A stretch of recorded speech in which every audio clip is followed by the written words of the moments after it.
Bayer Leverkusen is arguably playing the best football in Europe right now, and their brand of football is bringing them a record-breaking performance in Bundesliga and even in Europe. But what makes Alonso's football so special? Ronaldo's cross, and the header makes it for Robert Andrich. Leverkusen loves to have the ball and strives to dominate the opponent. So whenever they lose it, they press immediately to get it back and try to stop the opponent's attacks on their build-up, deploying a high press. But when they have the ball, the intention is to have it with purpose, moving it quickly and making use of short, intricate combinations to go up the pitch and create chances. On paper, Leverkusen sets up on a 3-4-2-1 using two advanced midfielders. However, the positioning of the players is far from rigid.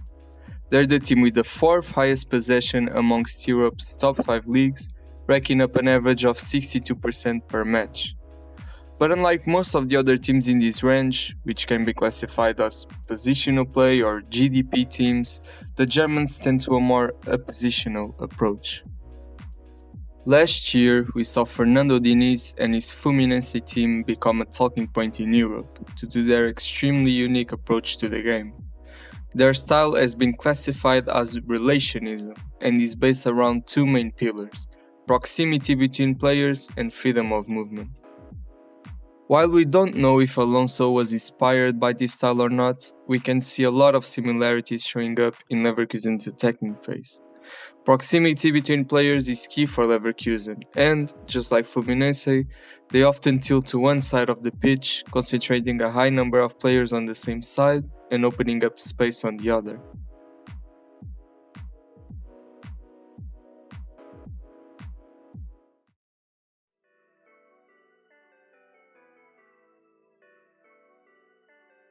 Bayer Leverkusen tries to build up from the back even when under pressure.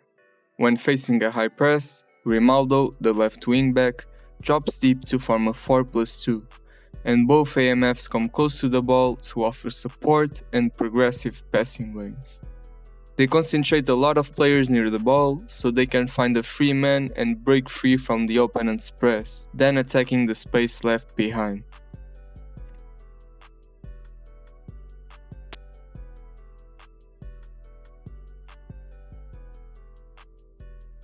When they are in established possession, they often look to steer the game to one of the wings.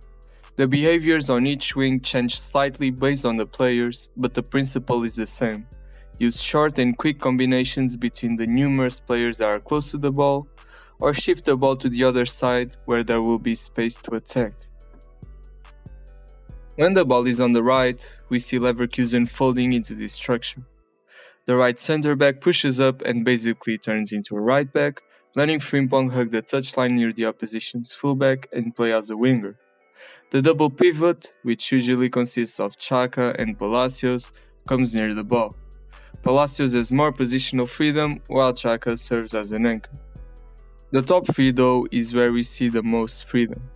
The right AMF, which is usually Hoffman, starts on the right half space, but we see him coming deep a lot of times to collect the ball, going near the touchline, and making runs in behind.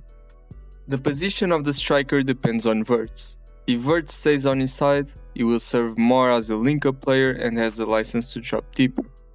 What we often see happening though is Wirtz being everywhere. By far the biggest creative outlet of the team, he truly has a free role at Leverkusen. He is wherever the ball is. So we often see him shift to the right side and constantly hunt for space to get the ball.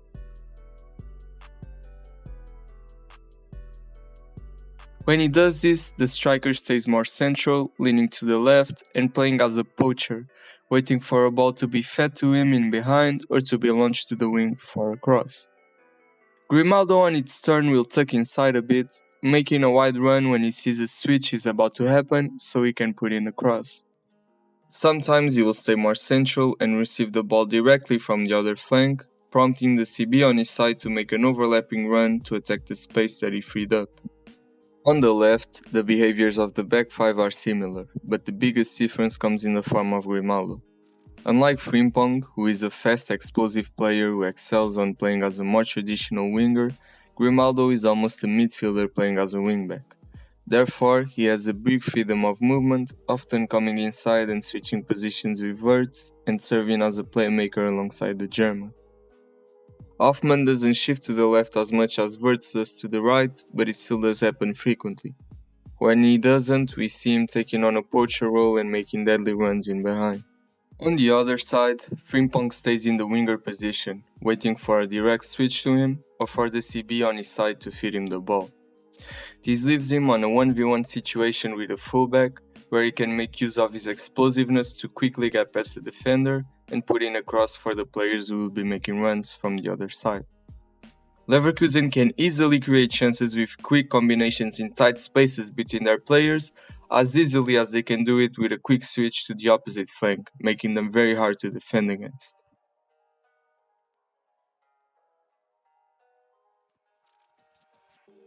Although they focus their possession game on both wings, they can also attack centrally, especially when they manage to find Wirtz within the lines, who can easily play a killer pass with a lot of accuracy. The concentration of players near the ball is not only an advantage to Leverkusen's attack, but it also allows them to counterpress very effectively as soon as they lose the ball.